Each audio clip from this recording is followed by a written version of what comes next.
Hello, everyone, and welcome to Snap Take. This is Glazer of Snap Judgment, and today we're doing something new. We've got every really good Esme Cuckoo deck I can find. This is video 1 of 2, so if you want every good Surge deck I can find, you're just going to have to come back later at Daily Reset. We're going to cover all of those too.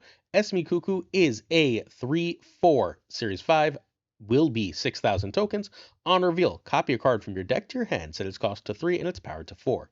I have so far found this card to be very good, if not great, but you don't have to take my word for it. We're going to look at an absolute ton of top players' thoughts. These are top 100 players, the best creators and deck builders in all of Marvel Snap. So we're going to kick it off with some top player thoughts with Vayne. Vayne is a top 100 player. He's been top 10 before, but usually doesn't grind enough to get there anymore. He finished around rank 30 last season. Vayne says that Esme is incredibly solid. If you think Copycat is a good card, you'll like Esme. Now, I just want to stop. We have time since we're focusing on the video in this way. I'm not 100% sure about that. I think that Copycat happening automatically versus Esme, who will usually cost you 6 energy, is a big difference. That I think you can like Copycat and not like Esme, though I do see the comparison. Esme is sort of Copycat for your own deck in a way. For a combo deck, she adds consistency a la Malekith, and she can allow for unexpected turn 6 lines because of the copy card cost. I don't think she'll be omnipresent, but the decks that want her will be more than glad with her inclusion. I think I agree with that. The decks that want her really do enjoy her as a rule. And she does sort of add consistently like Malekith. Malekith gives you an extra chance at seeing a card, pulls a card from your deck, make your draw more consistent. Esme doesn't make your draw more consistent, but she does give you a possibility to see a card that you otherwise would not. So I do see that comparison, and I like it a lot.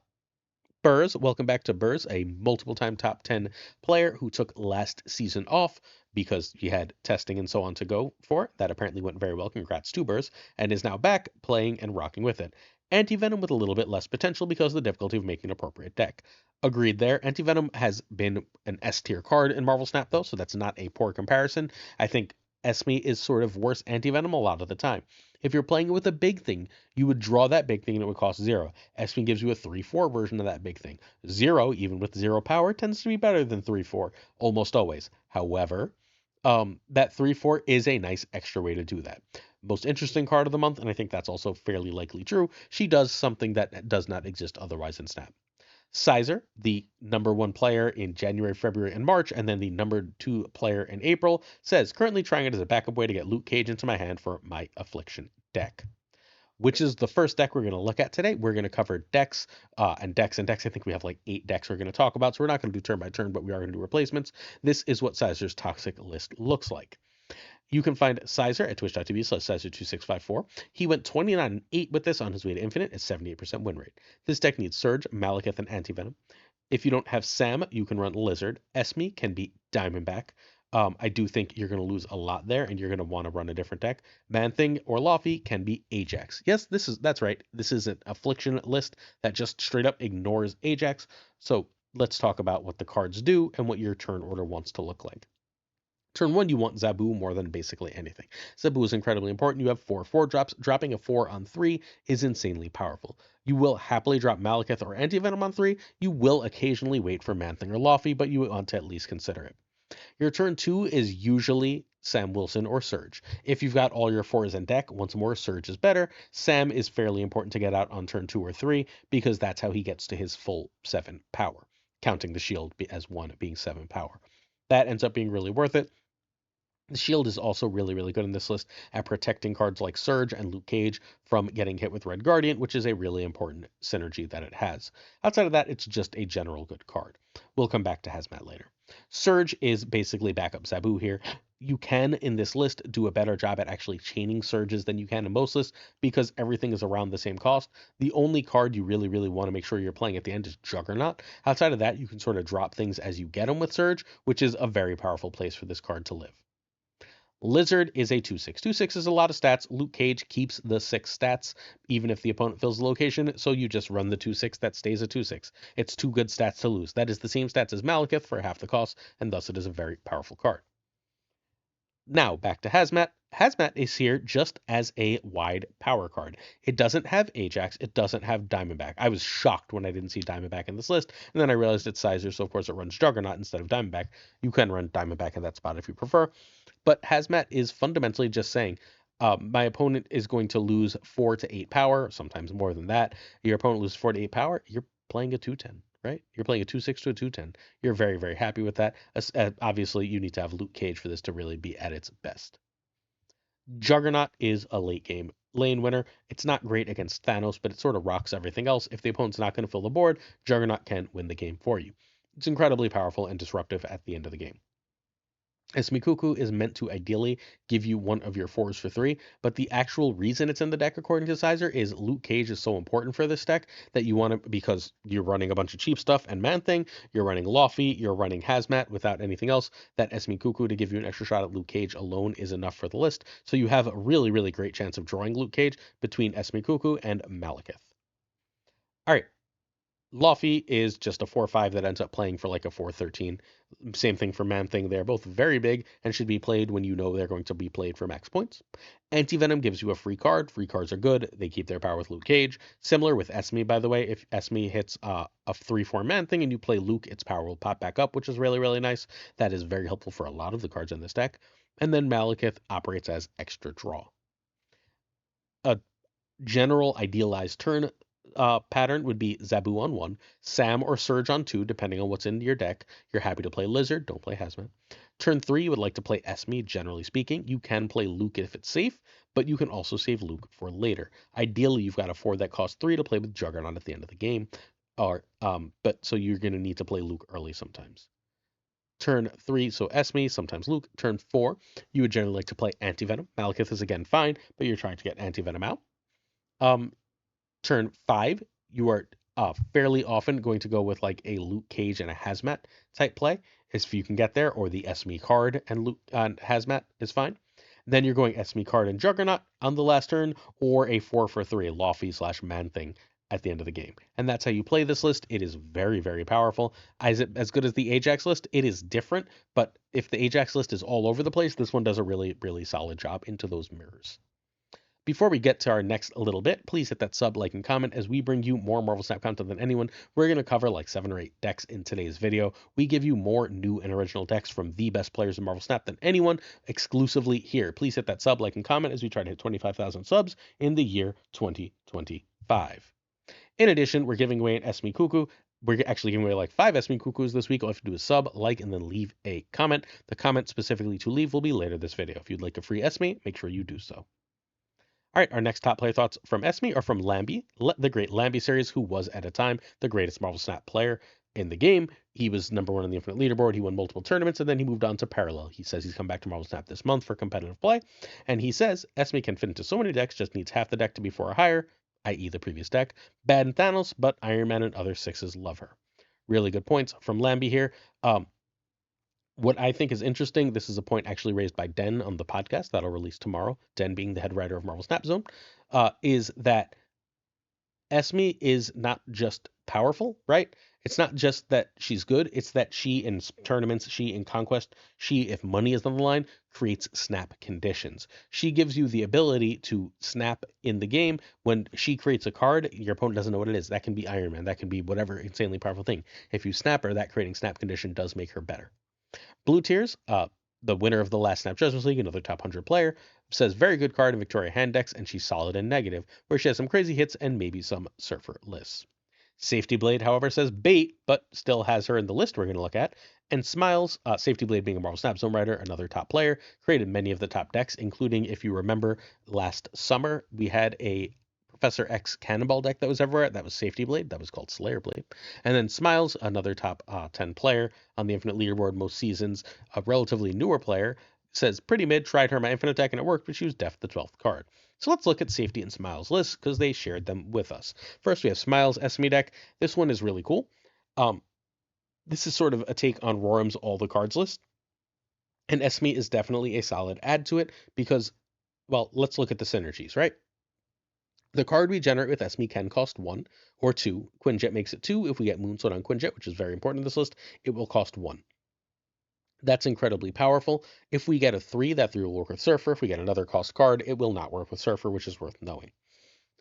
What else does Esme work with? Okay, so it's not only made cheaper, it's buffed by Victoria Hand. That seems like it's an incredibly strong thing to do. This list really wants to see Victoria Hand or Surfer or both. Esme Cuckoo increases our odds of doing that. Esme Cuckoo can also give us a Moonstone, so if we go Quinjet into Victoria Hand and we don't have Moonstone, we can Esme into Moonstone, which is very powerful. Hitting a 3-4 Iron Man is incredible. Hitting a 3-4 Ultron is not great, but not the worst thing in the world to do. Also, the card you get from it, if it's very good, let's say you get a 3-4 Sage and you have Ravonna out, your turn 5 could be that could be Sage and then copying that with Frigga. Sorry, I guess that would have to be later, or you would have to have Luna out for extra energy, but you get the idea. You can get copy your powerful cards with Frigga if you have Quinjet out, and you can pull off extra combos that way. So Esme is this very powerful extra enabler for this list. This is Smile's Infinite deck. This deck needs Ravonna, Victoria Hand, Luna if you have Ultron. You can maybe cut Luna if you don't have Ultron, but I think it might be important for the energy anyway. At that point, you're going to want another ramp card, Frigga or Moonstone. Sage can be Wolfsbane, Sage obviously way better. Esme can be Juggernaut, Esme obviously way better. Infinity Ultron can be Agent Coulson because you just want to generate cards if you're not going to have the Ultron. So Quinjet is making Snowguard cards cheaper, Esme card cheaper, Frigga card cheaper, and Infinity Ultron card cheaper. You would very much like to drop Moonstone on that card and make those cheaper by 2 because everything generated, except for Frigga, which could be whatever cost, is generally speaking going to be 3. Snowguard gives you some extra play into all the magic that's floating around, while also just giving you 2 powerful cards to create. Their cards are both buffed by Victoria Hand and Surfer. Creating 2/3s is both Snowguard and Infinity Ultron's job. Again, Victoria Hand and Ultron being the buffs there, especially when made cheaper by Quinjet. Victoria Hand will buff these same cards, while also again buffing the Frigga card. Sage is just a really, really big late turn play. If you play it around turn 4, 5, 6, it is just extremely powerful. It's also possible to get the Ravonna under Moonstone, right? And then you get the super cheap Sage. You get the 1-cost Sage, the 3-cost Iron Man. Those are the only 2 targets there, unless you get very lucky with Infinity Ultron Stone. But that's kind of enough because 4 energy for Sage and Iron Man is pretty damn insane. From there, we go to Surfer. Surfer will hit Sage, Esme, herself, Frigga, Luna, but if you make Snowguard or Infinity Ultron stones, it will hit those. And if Esme hits another 3, it will hit those. Esme hitting Sage is incredible. Esme hitting Surfer, Victoria Hand, you're perfectly happy to hit almost anything with that damn card. It's so good. Frigga would like to, generally speaking, copy Victoria Hand, but if you Esme off a 3-4 Iron Man, you should probably copy that instead. It's crazy strong in that way. It's also fine to just sort of copy whatever if you've got discounts on it from Quinjet and get it buffed with Victoria Hand. Luna is your ramp. Luna is what sort of allows you to play Infinity Ultron here. Infinity Ultron's kind of bad if you don't have own Luna Snow, but she ramps you into it, and 3/6 is just really good stats. Moonstone has 3 amazing targets here. Moonstone can hit Victoria Hand, Moonstone can hit Ravonna, Moonstone can hit Quinjet. Quinjet and Victoria Hand are the real keys here, but you're not sad to hit Ravonna either. Iron Man is keyword big, and then Infinity Ultron does things that synergize with both Surfer, and of course, in addition to synergizing with Surfer, synergize with Victoria Hand, and thus this is ultimately a Victoria Hand list that has a Surfer power spike to it. Next up, we have Safety's Victoria Hand, and this isn't that different, so we're not going to go over this in any exceedingly thorough detail, but we have Agent 13, which is just some extra, like, instead of the previous card, we have some extra variants from it. We also run Surge in this as a way to sort of just play what we draw. So we can play what we draw, or we can play what we generate, and thus have a very powerful list. You can find Safety streaming at twitch.tv/safetyblade. He also writes articles on Marvel Snap Zone. This deck needs Moonstone, Frigga, and Hand. Esme can be Sage or Wolfsbane, Surge can be Ravonna, and Iron Patriot and Kate can be Coulson, Maria Hill, and Mirage. So let's talk focusing on the differences, right? So we're not going to bother with any of the Surfer, Iron Patriot stuff. This is more of a solid, good stuff, consistent list. Thus, Surge is better in it because we're not trying to high roll nearly as much. We can get things like 1-cost Iron Patriot, 1-cost Hawkeye, free Agent 13, free Quinjet, free Snowguard from that Surge. Thus, it's pretty good. Agent 13 gives us a fairly high variance hit. That high variance hit can often mean nothing, but it can mean some of the best cards in the game, which is very useful. Kate Bishop gives us 2 cards to play that are buffed by Victoria Hand. This is fundamentally, unlike the other list, a very, very Victoria Hand reliant list. To win without Victoria Hand, you need like things like good Iron Patriot hits, good Esme Cuckoo hits, and then like Moonstone or Frigga. Victoria Hand, however, is this huge power buff. Iron Patriot remains a potential snap condition here, whereas if you win that Iron Patriot lane, you can snap it and chase off opponents. Same thing for Esme Cuckoo, obviously. Juggernaut gives you a nice guaranteed way, or all but guaranteed way to win that Iron Patriot lane, while Juggernaut is also a very powerful end of gameplay. Esme is obviously here largely for Victoria Hand, Iron Man, Moonstone type shenanigans. Frigga is copying Victoria Hand or whatever you get from Esme or Iron Patriot for a lot of power. 2-cost Frigga feels very, very, very strong when you get that with Surge. From there, Moonstone only has 2 real targets here. It's here for Quinjet, it's here for Victoria Hand, but either one of those feels insane. And then, of course, Iron Man is your big power spike card. A good turn by turn here. It looks something like Quinjet into Surge or Iron Patriot, or actually Quinjet into Victoria Hand over Surge or Iron Patriot. At that point, you want to Frigate and Moonstone it. You can also Esme, hopefully hitting Iron Man at that point. If you didn't say Victoria Hand, you're not going to Frig on 3. You're now going to play Esme almost as a rule, but you can also play a 2. This is a fine Iron Patriot turn. Turn 4, you want Moonstone on either Quinjet or Victoria Hand. Turn 5, you're going to drop Iron Man. Then turn 6, you're going to drop Juggernaut on some generated stuff, and you should be able to win from there. One more Victoria Hand list before we're done with the Victoria Hand list. Jet has a wild list. I actually think this one is super duper cool. Jet hit infinite with this list. Is his current Phoenix Force build. That's a Fire Hair, Phoenix Force, Iron Patriot, Victoria Hand, Esme freaking Cuckoo list. I love Jet and his wild decks. This one is an absolute beast and it's so cool. You can find Jet at twitch.tv/Jet13. There are 5 E's if you're looking for them. This deck needs Victoria Hand, Misery, Fire Hair, and Esme Cuckoo. Those 4 are required cards. Kate and Iron Patriot can be Maria Hill Mirage. Sage can be Wolfsbane or Juggernaut, and Phoenix Force can be Shang-Chi. You really do want Phoenix Force for this version, though, because sort of what you're trying to do is you're trying to, like, Misery off a hood with Fire Hair out, get a million demons, then you can Phoenix Force for even more demons, right? All right, so the hood is here as largely a card for you to destroy with Misery in order to get extra stuff. Your backup plan for Hood is generally speaking Miko, who you're going to use to destroy and draw 2 with, or you're going to use to turn it into a demon. Quinjet gives you cheaper stuff. That doesn't really matter for the demons most of the time. Doesn't really matter for Kate, but it does matter for Frigga and Esme and Iron Patriot, and thus it is here. Quinjet makes things cheaper, duh. Fire Hair is really just a combo with Misery in this list, but getting that extra combo with Misery is worth it. Hitting those on reveals multiple times is crazy, crazy strong. Kate Bishop gives you arrows that are buffed by Victoria Hand. That's fundamentally her job. Iron Patriot is the same thing. Gives you a card that can be buffed by Victoria Hand, made cheaper by Quinjet. Victoria Hand is the real key to the deck, even though it's a Phoenix Force list, buffing a lot of cards. 1/8 remains a crazy amount of power for demons. Sage is a late turn power spike. That is one of the best cards, if possible, to bring back with Phoenix Force. Don't be afraid to Sage an empty lane, Misery it, and then you can Phoenix Force that later. Esme Cuckoo gives you an extra shot at key cards like Misery and Victoria Hand, while Frigga can copy Victoria Hand or Sage, or Phoenix Force if it's a cheap card, which is pretty damn powerful. Phoenix Force, good, bring back card, hit on reveal, and then Misery is again largely for Hood, but you'll hit Sage, you'll hit Iron Patriot. There is a specific play pattern for the Hood Misery combo where you go Hood on turn 1 or 2, then on turn 3 you go Iron Patriot and Demon in a lane, then you play Misery on that Hood Iron Patriot Demon, blowing up the Iron Patriot, blowing up the Hood, but leaving yourself with a 14 power lane, which on turn 4 is usually enough to win that Iron Patriot, giving you a discounted card and an extra Demon. This deck is very hard to play, but really, really cool, and like it's very cool to see the kind of thing that Esme enables us to do in Marvel Snap. Please come check out a stream. I should be streaming about 8:30 tonight. I'm going to finish up my infinite run. Hopefully, I'm around rank 91 right now. Assuming I stop running to cheating bots, the climb should be relatively smooth. Everything else is going pretty well. Twitch.tv/snapjudgments. I should also be right here streaming on YouTube, but there are Twitch drops currently, so hopefully I'll see you there for those. Our season pass fish is nice and simple. If this is your first video, you can just say whether you're enjoying it or not. But if this is not your first video, how do you like this new format? I'm considering doing this on occasion when we have really interesting new cards, when we have 2 new cards, 2 or more new cards, doing a single video for each where we go over top player thoughts and then a quick look at some top players' decks. Our next top player is Heart of the Card Snap, a top 10 player who's a Surfer main. Says Esme seems good, not great, probably a must-have in negative and a high roll piece in other niche decks. I.e., I don't like this very much in Surfer.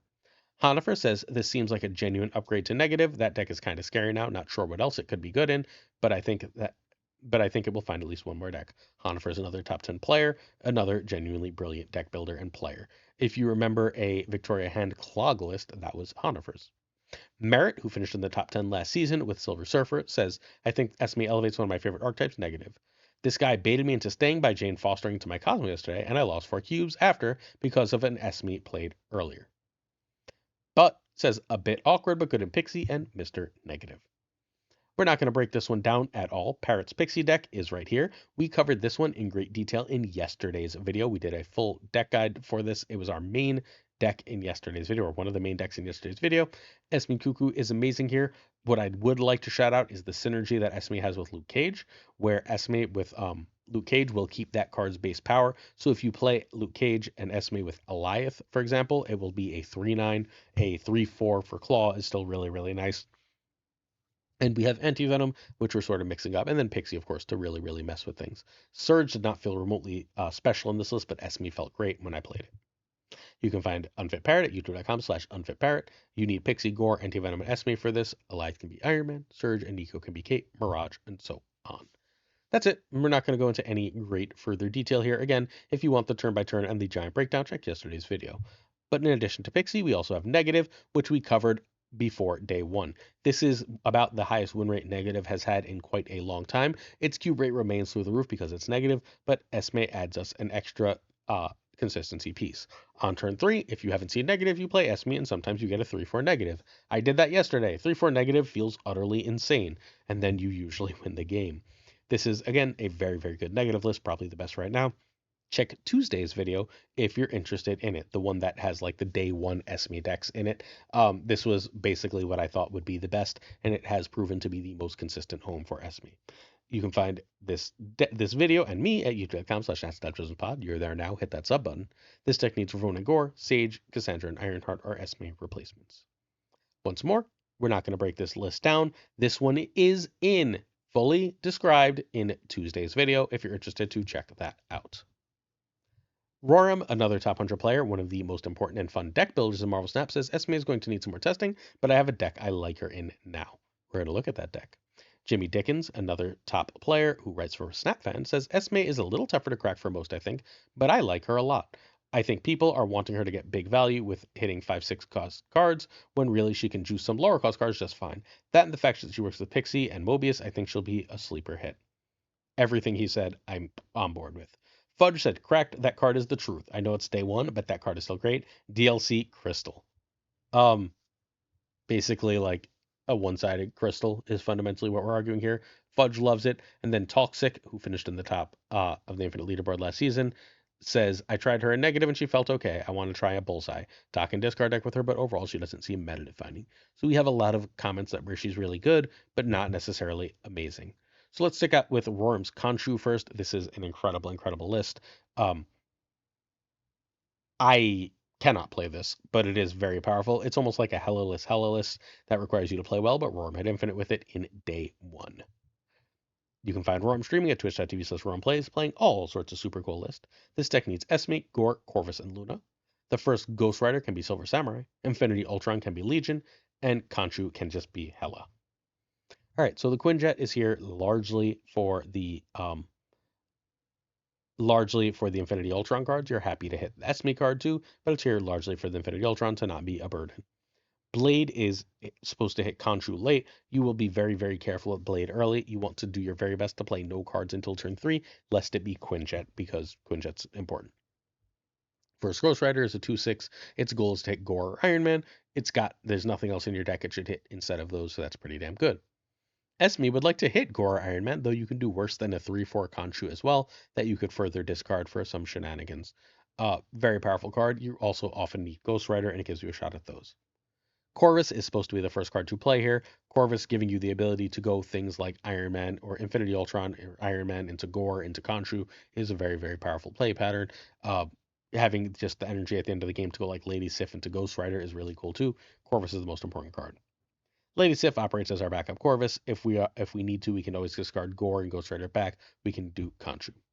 Luna is our other backup Corvus because it's the same energy pattern, so we can do similar things, but then we need our discards to come from Blade and Lady Sif, who we are generally playing later.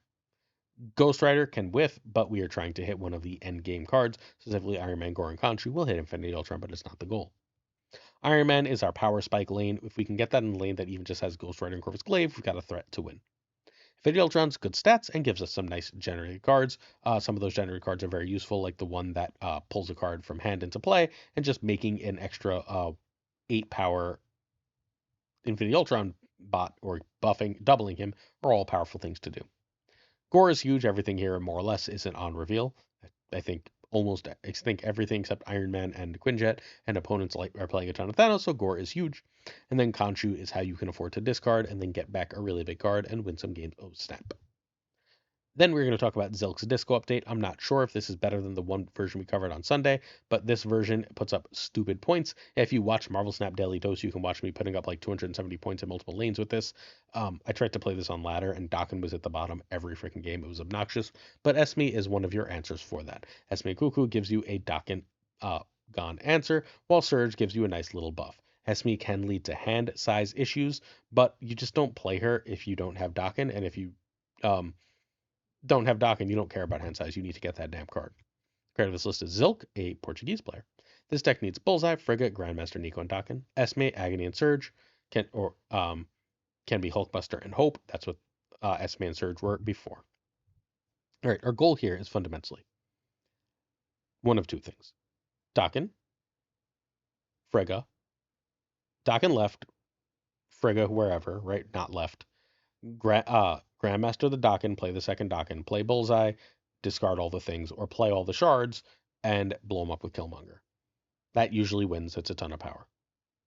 You can also play Daken, Zola it, and then you can Bullseye away all the shards or play all the shards and Killmonger them off. Either way works totally fine because you have magic for turn 7. Everything else here is a consistency piece. Surge says sometimes you have enough energy to do the thing.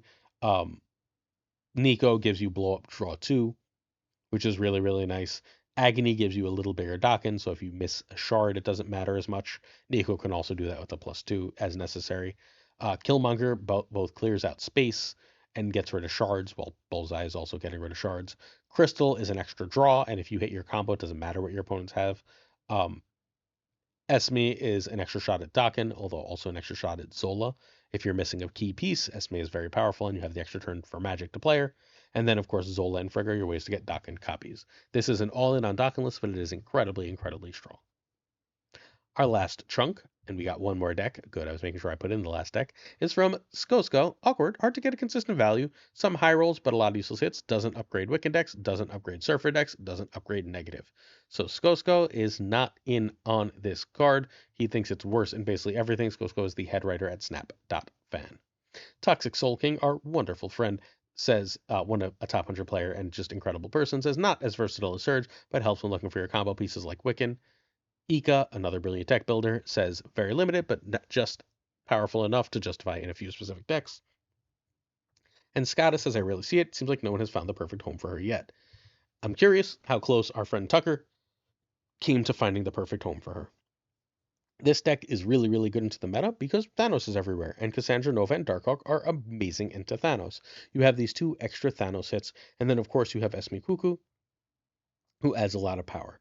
There is mild Agent Venom and Esme Cuckoo, Bast and Esme Cuckoo anti-synergy, but nothing else in this deck is hurt by those plays, and thus you should be okay. All right, very quickly. You can find Tucker at youtube.com/@Tucker or Twitch at the same. He's amazing. He'll also be on the podcast we release tomorrow. This deck needs Gore, Darkhawk, Esme, and Agent Venom. Surge can be Ravonna Renslayer. Cassandra Nova can be Sage, Juggernaut, or Negasonic. So Bast and Agent Venom are here to buff your cheap cards. In particular, getting Mystique, Iron Man, and Gore with the +3 power, +4 in Gore's place is just crazy. Cassandra Nova is pretty nice when she gets bigger too. Corey is your disruption piece. Basically, overall, it's how you can play Darkhawk when you don't see when you aren't playing against Thanos. Otherwise, Darkhawk's sort of mid. Although a 3/4 Darkhawk from Esme is all of a sudden incredible. Nico gives you draw, gives you copies of cards, so on. Copying either a good Mystique or a Cassandra Nova is backbreaking. Surge says all this stuff is cheaper. All of a sudden, Darkhawk costing 4 is nuts. Iron Man costing 4 is nuts. Gore costing 5. But even just chaining the earlier plays is usually pretty damn good here. Surge is a very solid card in this list, even if I'm not usually playing her over Agent Venom. I think my big problem with Surge, and we'll talk more about Surge again at 3 p.m. at Daily Reset, is there's a lot of cards I'd rather play in turn 2 than Surge, like Agent Venom. Agent Venom is a 2/5. It's got those big hits, so it's great stats and big hits. Cassandra Nova, great against Thanos. Core gives it an extra card to hit, and it's buffed by Bast and Agent Venom to the point where it is insanely strong. Mystique is meant to hit Iron Man, Darkhawk, or Gore. Ideally, it hits Darkhawk or Iron Man or Gore most of the time. But hey, whatever it hits, you're perfectly happy to have a 3. That's really, really awesome power, especially if it's hit with Bast or Agent Venom first. Cosmo is your protection. Screw Enchantress and Guardian. Esme gives you a shot at a cheap Gore, Iron Man, Darkhawk, and again, Cassandra is fine. Cassandra that starts at 3/4 is kind of awesome. Iron Man's great, big stats. Darkhawk's great, big stats. Gore's great, big stats. I don't know how else to put that. They're fairly obvious, yes. They're copyable with Mystique. They're great hits for Esme because they don't have too much power all around plus stuff. That's it. That's going to be the majority of that's all of our decks for today. Please check out Bling Battles if you're interested in winning some free stuff as well. x.com/AmandaParty. Our friend has this theme where she does some of the best variants of Marvel Snap, and this week is the best gold. This goes until 5/12/25. The season theme, submit your best gold to Amanda Party in order to potentially win some season passes, gold passes, good stuff.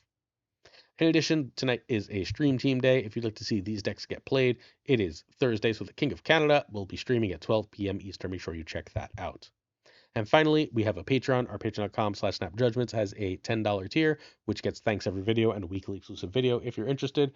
In addition to that, our $2 tier gets you tournament access and shows love to the channel for basically like 3 cents a video. So if you're interested, please do check that out.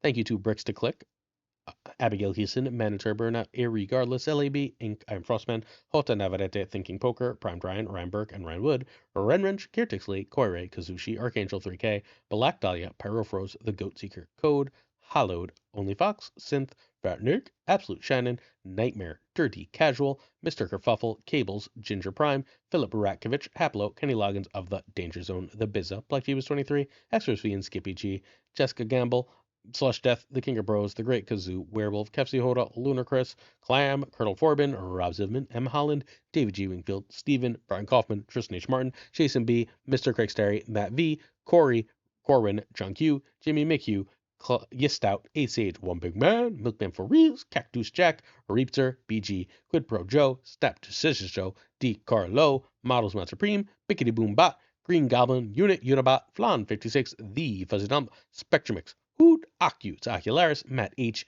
DJ Mackie Hijinks, No Frickin' Flex, Nikki the Greeky Geek, Toxic Soul King, Zodrex, the King of Canada, Deadman Falcon, Fat Thorn Newman, Jonesy, Two Ties, the Great Lord Evans, the Pirate King Tucker, and of course Gunny T, where the T stands for. Today's video is done, except only this morning's video is done. I'll see you later on for the Surge version of this video. Peace.